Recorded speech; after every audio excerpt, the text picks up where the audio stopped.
नमस्कार प्रणाम साथियों, ये चुनावी सभा है और ऐसे तो 5 साल में 2 बार चुनाव होता है। एक बार राज्य में मुख्यमंत्री बनाने के लिए और एक बार देश का प्रधानमंत्री बनाने के लिए। लेकिन साथ ही ये चुनाव जो है बहुत खास है, बहुत ही अहम है, क्योंकि ये चुनाव से आने वाला पीढ़ी, आने वाला सर उठा के जिएगा या सर झुका के जिएगा, ये डिसीजन होने वाला है साथियों। क्योंकि कुछ लोग नहीं चाहते हैं गरीब, पिछड़ा, दलित का, समाज का बेटा सर उठा के जिए, इसलिए वो संविधान को खत्म करने के लिए लगे हुए हैं साथियों। ये देश आपका है, आपके पूर्वज, हमारे पूर्वज ने इस देश का आजादी दिलाने के लिए लाखों की संख्या में शहीद हुआ, उसके बाद ये देश आजाद हुआ साथियों। पहले अंग्रेज आया, धीरे धीरे देश को कब्जा कर लिया, जैसे मोदी जी कर रहे हैं। उसके बाद आपके हमारे पूर्वज ने सही लड़ाई लड़कर देश को आजादी दिलाया। तब बाबा साहब भीमराव अम्बेडकर ने इस देश के लिए एक संविधान बना के दिया और संविधान बना, लोकतंत्र आया और इस लोकतंत्र में गरीब, पिछड़ा, दलित, ऐसे वर्ग के लोग, आदिवासी, सभी लोगों ने सर उठा के जीना चालू किया साथियों। क्योंकि संविधान से पहले इस देश में गरीब, पिछड़ा, दलित से बेहतर पशु को जगह दिया जाता था साथियों। लेकिन बाबा साहब भीमराव अम्बेडकर के संविधान के बाद हम लोग आज सर उठा के जी रहे हैं साथियों। आज हमें अधिकार मिला, कर कुछ भी अधिकार मिला तो ये संविधान का देन है साथियों। अगर संविधान नहीं होता तो आज हमारा एक मल्ला का बेटा आपके सामने सर उठा कर आपके सामने बात रखने का हैसियत नहीं रखता था। आजादी से पहले लोग हमारे हाथ से पानी नहीं पीते थे, लोग हमें अपनी बराबरी का नहीं बैठने देते थे, लोग हमें इंसान नहीं समझते थे। लेकिन बाबा साहब का संविधान ही हमको इंसान बनाया साथियों, इंसान बनाया। उसके बाद देश हमारा बहुत ही अच्छा चल रहा था, सब लोग हम लोग मिलजुल के चल रहे थे। लेकिन 2014 में एक ऐसा नेता आए जो आपको सपना दिखाया, आपको कहा, हर युवा से कहा कि आप हमें लाइए, हर साल 2 करोड़ युवा को नौकरी देंगे। हमारे देश के युवा को लगा कि मोदी जी आएंगे, 2 करोड़ लोगों को नौकरी देंगे। देश के लोगों को कहे कि हम अच्छे दिन लाएंगे। देश के किसान से वादा किए कि हम आपकी आय दुगुना कर देंगे। देश के गरीब से वादा किए कि हम आपको पक्का मकान बना देंगे। देश की जनता से वादा किए कि विदेश में काला धन है उसको लाएंगे और सबके खाता में 15-15 लाख रुपया दे देंगे। और आपको लगा शायद विदेश में काला धन है, वहां से आएगा और आपको खाता में 15-15 लाख रुपया आएंगे और आपने मोदी जी को देश का प्रधानमंत्री बना दिया। उसके बाद बताइए आप लोग, क्या देश में युवा को रोजगार मिला? हर साल 2 करोड़ युवा को रोजगार मिला? नहीं मिला। आपके खाता में 15-15 लाख रुपया आया? नहीं आया। हमारे गरीब के लिए घर बना? नहीं बना। हमारे किसान भाई का आमदनी डबल हुआ क्या? नहीं हुआ। आप बताइए, हमारा देश का प्रधानमंत्री जो वादा किए उसकी बात नहीं करेंगे और अनाज, शराब, दुनियादारी सब बात करेंगे। आप बताइए, एक बार आपको जनता ने मौका दिया, दूसरी बार मौका दे दिया और अभी भी आप रोज की बात करते हैं। मुकेश सहनी क्या खाएगा, क्या पिएगा, आप उसके बारे में बात करते हैं। देश का प्रधानमंत्री 2 चीज नहीं बोलना चाहिए। क्या भाई, देश का प्रधानमंत्री हमारा एक गरिमा है। आज भले हम विपक्ष में हैं, लेकिन मेरा भी प्रधानमंत्री वही है, मोदी जी है। अब मोदी जी 140 करोड़ का माई बाप है। आप जो बोलेंगे वो दुनिया उसको सुनेंगे और फिर रास्ते पे चलने का काम करेंगे। लेकिन आप झूठ बोलिएगा। कल आपने राजस्थान में आपने क्या कहा कि पहले का प्रधानमंत्री ने कहा कि देश का संपत्ति पे पूरा मुसलमान का अधिकार है। आप बताइए, कभी ऐसा बोल सकता कोई प्रधानमंत्री? कभी नहीं बोल सकता। अगर कभी बोला होगा मोदी जी, आप बताइए, वो वीडियो दिखाइए, हम 1 करोड़ रुपया इनाम देने के आपको तैयार हैं। अगर नहीं बोले हैं तो आप देश के जनता से माफी मांगे कि ऐसी बात आप कर रहे हैं। आप भाई भाई का लड़ा रहे हैं, हिंदू मुसलमान की बात करते हैं। अरे भाई, इस देश का आजादी दिलाने के लिए सभी जाति, सभी धर्म के लोगों ने खून पसीना बहाया, फिर जाके देश आजाद हुआ। आप सत्ता पाने के लिए लोगों को बलिदान देना चाहते हैं।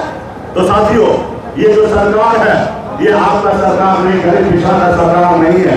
आज बताइए, एक मल्ला का बेटा सर उठा के जीना क्या कोई गुनाह कर रहा? आप बताएं, 10 साल से मैं बिहार में संघर्ष कर रहा हूँ। मैं 18 साल की उम्र में गांव को छोड़कर बॉम्बे जैसे शहर चला गया। हम उस गरीब घर में जन्म लिए जहाँ एक रोज पिताजी मछली न माने तो दूसरे रोज घर पे खाना नहीं होता, ऐसे घर में घर पे जन्म लिया। मैं संघर्ष किया, 18 साल की उम्र में बॉम्बे जैसे शहर चला गया, वहाँ मेहनत किया, मजदूरी किया, 900 रुपये महीने में नौकरी किया, लेकिन मैंने अपनी बेहतर जिंदगी को जीने लगा, एक अच्छा मुकाम हासिल किया।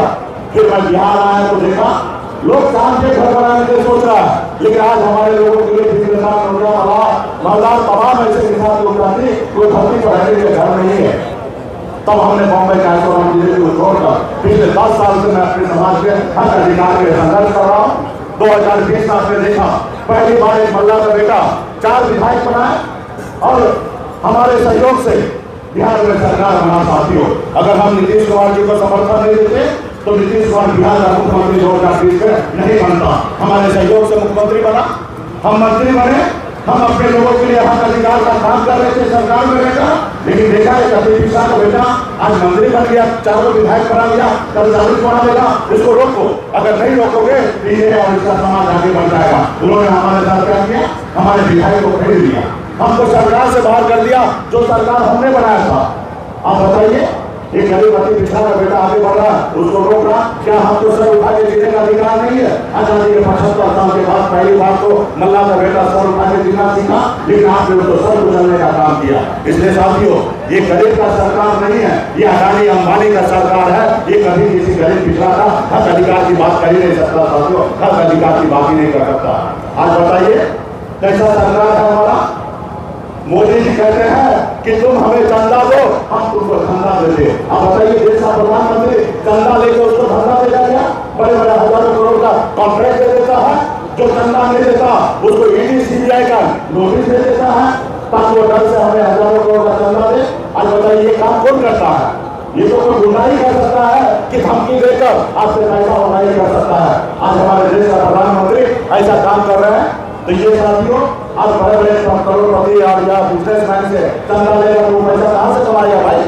वो आपका तेल साबुन का रेट बढ़ा देगा, आपका कपड़े का रेट बढ़ाएगा, आपसे कमाएगा, फिर बड़े बड़े लोगों को देगा।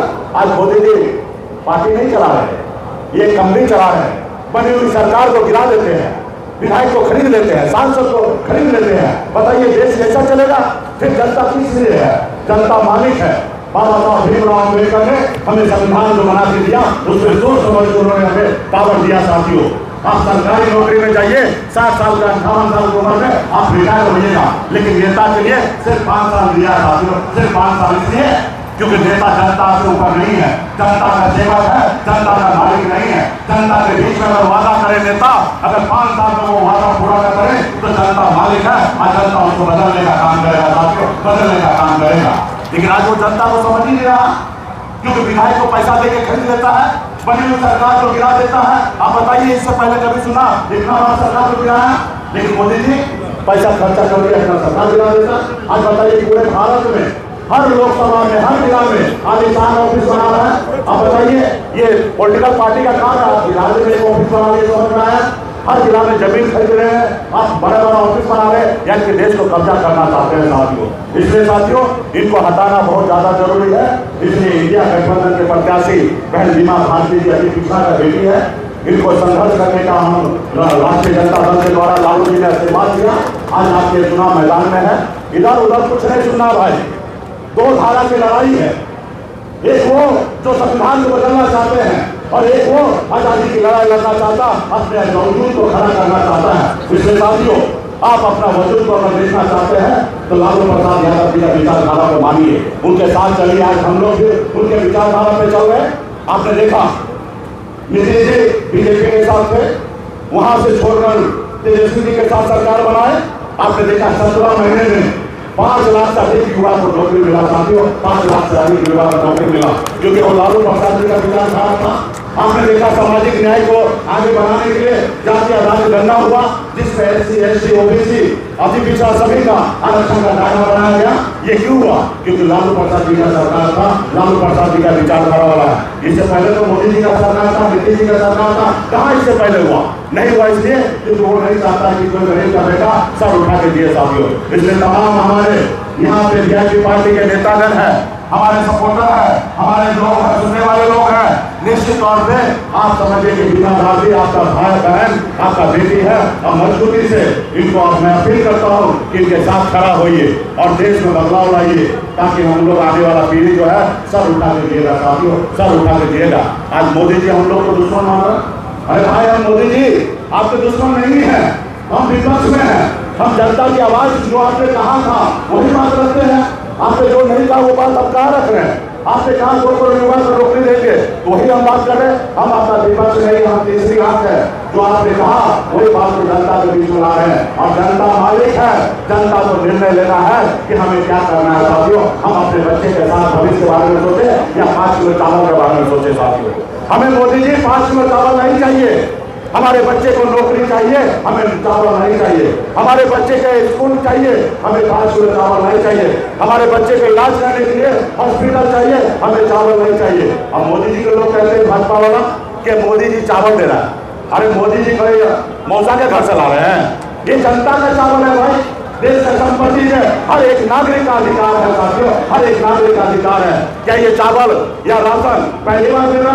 कांग्रेस के टाइम में से ही राशन मिलता है, राशन मिलता है, तो सरसों तेल मिलता है, नमक मिलता है, हर चीज गरीब को जरूरतमंद लोगों को मिलता है।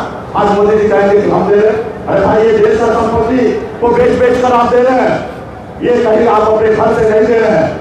और हमारे लोग का भी सरकार आएगा 5 किलो क्या 10 किलो चावल बांटेंगे, लेकिन उसके साथ साथ नौकरी भी दिया जाएगा साथियों, नौकरी भी दिया जाएगा।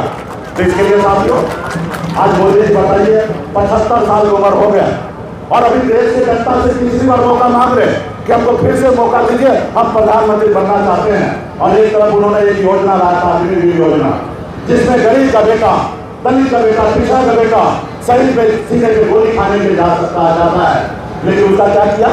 4 साल का बहाली, 5 साल भी नहीं, सिर्फ 4 साल में, वो भी कॉन्ट्रैक्ट पे। यानी कि 18 साल में आओ और 22 साल में रिटायर हो जाओ। अब बताइए 22 साल में लड़के लोग का शादी भी नहीं होता है, शादी होने से पहले रिटायरमेंट करेंगे, लेकिन 75 साल की उम्र में भी उनको देश का प्रधानमंत्री बनना है। तो आप बताइए ये देश के जनता के साथ है, युवा के साथ खड़ा है? नहीं है, ये बड़े बड़े लोगों के साथ है, अडानी अंबानी के साथ खड़ा है, आपके साथ नहीं है। इसलिए साथियों मजबूती से आप लोग साथ दीजिए और बदलाव लाइए।